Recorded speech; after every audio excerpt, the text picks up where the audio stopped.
Hello friends, beyond belief में आपका स्वागत है। संपूर्ण धरती रहस्य, रोमांच और अजूबों से भरी हुई है। कहीं पर प्रकृति के खूबसूरत नजारे हैं तो कहीं पर प्राकृतिक जोखिम भरे स्थान हैं, जैसे ज्वालामुखी, ऊंचे व भयानक पहाड़, खतरनाक समुद्री क्षेत्र आदि।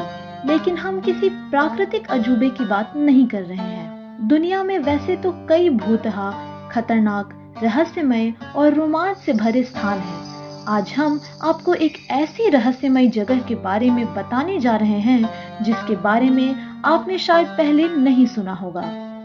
दोस्तों, अगर आपने अभी तक हमारे चैनल को सब्सक्राइब नहीं किया है तो प्लीज इसे सब्सक्राइब करें और हमारा हौसला बढ़ाएं, ताकि इस तरह के और भी ज्यादा वीडियोस हम आप तक पहुंचा सकें। मेक्सिको सिटी से 17 मील साउथ में जोकाइमाइल्को कैनाल्स में एक छोटा सा आइलैंड है जिसका नाम ला आइला डी लैम यूनिकाज है, पर अब यह डॉस आइलैंड के नाम से जाना जाता है। वास्तव में यह आइलैंड एक फ्लोटिंग गार्डन है जिसे कि मेक्सिको में चिनपमा कहते हैं। इस आइलैंड की खासियत यह है कि इस आइलैंड पर सैकड़ों की संख्या में डरावनी और टूटी फूटी डॉल्स लटकी हुई हैं। यह आइलैंड 1990 में लोगों की नजर में आया जब मेक्सिको सरकार ने जोकाइमाइल्को कैनाल्स की सफाई का काम शुरू किया और कुछ कर्मचारी सफाई करते हुए इस आइलैंड पर पहुंचे। इस आइलैंड के ओनर डॉन जूलियन थे।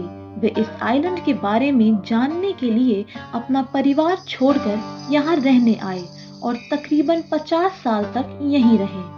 अब बात यह आती है कि इतनी सारी डॉल्स इस आइलैंड पर पहुंची कैसे, उन्हें यहाँ पर किसने लटकाया और इसके पीछे कारण क्या है।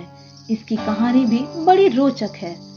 तो आइए जानते हैं मेक्सिको की द आइलैंड ऑफ डॉल्स के बारे में, जहाँ पर हर तरफ लटकती हैं डरावनी डॉल्स। इस डॉल्स आइलैंड की कहानी शुरू होती है एक शख्स से जिसका नाम सेंटाना बरेरा था। सेंटाना इस आइलैंड पर रहने वाले इकलौते शख्स थे। सेंटाना अपना घर परिवार छोड़कर एकाकी जीवन व्यतीत करने के लिए इस आइलैंड पर आए थे।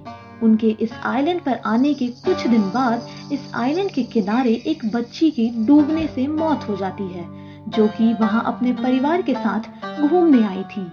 उसकी मृत्यु के कुछ दिन बाद सेंटाना को उसी जगह पर पानी में तैरती हुई एक डॉल मिली, जहां की उस बच्ची की डूबकर मौत हुई थी।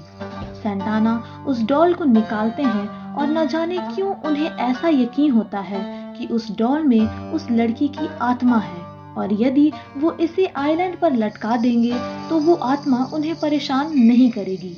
इसलिए वो उस डॉल को वापस नहीं फेंके और उसे एक पेड़ पर टांग दिया। इसके बाद जब भी उन्हें उस आइलैंड के आसपास कोई भी डॉल मिलती है, वो उसे निकालकर अपने आइलैंड पर लटका देते थे। धीरे धीरे यह संख्या बढ़कर सैकड़ों में पहुंच गई। 1990 में जोकाइमाइल्को कैनाल्स की सफाई के वक्त यह आइलैंड लोगों की नजर में आया। मीडिया में इसकी बातें हुई और लोगों का इस पर आना जाना शुरू हुआ। सन 2001 में सेंटाना बरेरा भी उसी जगह पानी में डूबे हुए मृत पाए गए जहां वो बच्ची डूब के मरी थी। उनकी मौत कैसे हुई यह आज तक एक रहस्य है, क्योंकि रात को उस आइलैंड पर केवल वही रहते थे। पर चूंकि उनकी लाश उसी जगह मिली जहां वह बच्ची की डूबकर मृत्यु हुई थी, इसलिए लोग ऐसा कहने लगे कि बच्ची की आत्मा ही उनकी मृत्यु का कारण है। अब डॉल्स आइलैंड एक टूरिस्ट डेस्टिनेशन बन चुका है जहां पर लोग घूमने आते हैं, पर रात को यह आइलैंड वीरान ही रहता है। रात को इस आइलैंड पर केवल डॉल्स का राज रहता है।